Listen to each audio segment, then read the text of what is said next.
Bonjour à vous, chez vous, en ce vendredi 29 janvier. Nous recevons deux paraboles du royaume. Je commence par lire la fin de cet évangile et puis je reprends brièvement les deux paraboles et je les commente. Par de nombreuses paraboles semblables, Jésus leur annonçait la parole, dans la mesure où ils étaient capables de l'entendre. Il ne leur disait rien sans parabole, mais il expliquait tout à ses disciples en particulier. C'est dans la mesure où ils étaient capables de l'entendre que Jésus donnait sa parole. C'est-à-dire que Jésus s'adaptait à son auditoire. C'est extraordinaire, cette miséricorde. Si Dieu s'est incarné, s'il s'est fait homme, c'était pour nous parler.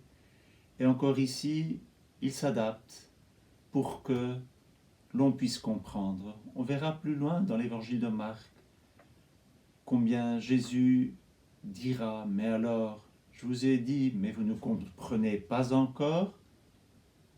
Donc, nous nous préparons et Jésus s'adapte. Il fait tout ce qu'il peut pour que nous puissions comprendre. Et voilà qu'aujourd'hui, il prend deux paraboles qui sont tirées du monde agricole. Je vous lis d'abord la première. Il en est du règne de Dieu comme d'un homme qui jette en terre la semence. Nuit et jour, qu'il dorme ou qu'il se lève, la semence germe et grandit, il ne sait comment. D'elle-même, la terre produit d'abord l'herbe, puis l'épi, enfin du blé plein l'épi. Et dès que le blé est mûr, il y met la faucille, puisque le temps de la moisson est arrivé. C'est tout le progrès, toute la progression que subit une semence. Et ce qui est très important, c'est qu'il s'agit d'une semence qui germe et grandit, il ne sait comment. L'homme le jette dans la terre, mais cette croissance se fait, il ne sait comment. Cette croissance se fait à partir de la semence jusqu'au fruit, lorsque l'homme y met sa faucille. C'est une parabole du royaume des cieux.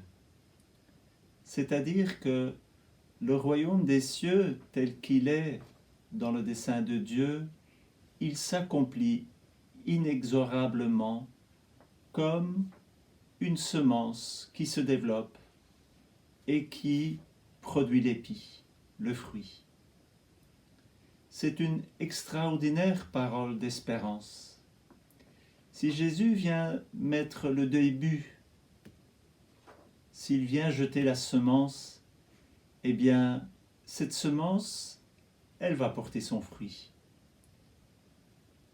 Et si les disciples connaîtront des épreuves et des persécutions, ici, ils sont sous l'Empire romain, eh bien, ce royaume s'accomplira. Parole d'espérance. Parole d'espérance aussi pour nous aujourd'hui.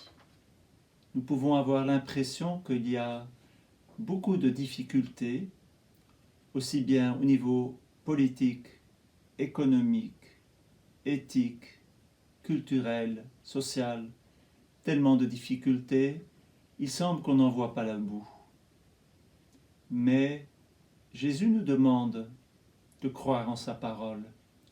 Le royaume des cieux est comparable à une semence qui est jetée dans la terre et qui produira son fruit. Il n'est pas possible qu'elle ne produise pas son fruit. Quelle parole d'espérance pour nous aujourd'hui, en plein milieu de cette crise que nous appelons une crise sanitaire, mais qui est bien plus une crise sur beaucoup d'autres niveaux. Je vous lis la deuxième parabole. À quoi allons-nous comparer le règne de Dieu? Par quelle parabole pouvons-nous la représenter? Il est comme une graine de moutarde.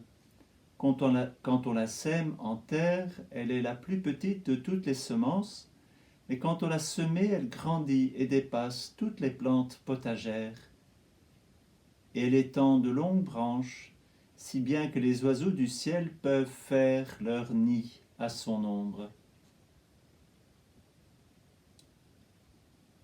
Il y a une parabole, une analogie entre la aussi petite semence du moutardier et l'arbre qui se développe pleinement et dans lequel les oiseaux nichent, font leur nid. Eh bien, c'est une image du royaume. Si on en est au début de la prédication évangélique, si les disciples en sont au début de leur apprentissage, eh bien, ce royaume des cieux se développera. Comme Jésus le dit, il n'y a pas de commune mesure entre cette toute petite semence et ce très grand arbre, le plus grand des plantes potagères. Eh bien, le royaume des cieux qui commence si petitement, il va s'accomplir et devenir un lieu de grand développement du règne, de gloire. Il va se terminer dans le ciel. Une autre parole d'espérance pour nous. Si nous avons reçu le baptême, si nous recevons la parole de Dieu, si Jésus nous donne si généreusement son Eucharistie, si nous recevons le principe de la vie divine en nous, eh bien, cela va s'accomplir en nous comme quelque chose d'extraordinaire. Alors, aidons-nous à toujours regarder, à garder l'espérance que cette petite semence que le Seigneur jette dans notre cœur, cette petite semence que nous pouvons recevoir avec joie, eh bien cette petite semence fait qu'elle s'accomplit dans le royaume de Dieu. Nous sommes déjà membres incorporés dans ce royaume qui aboutit dans le ciel.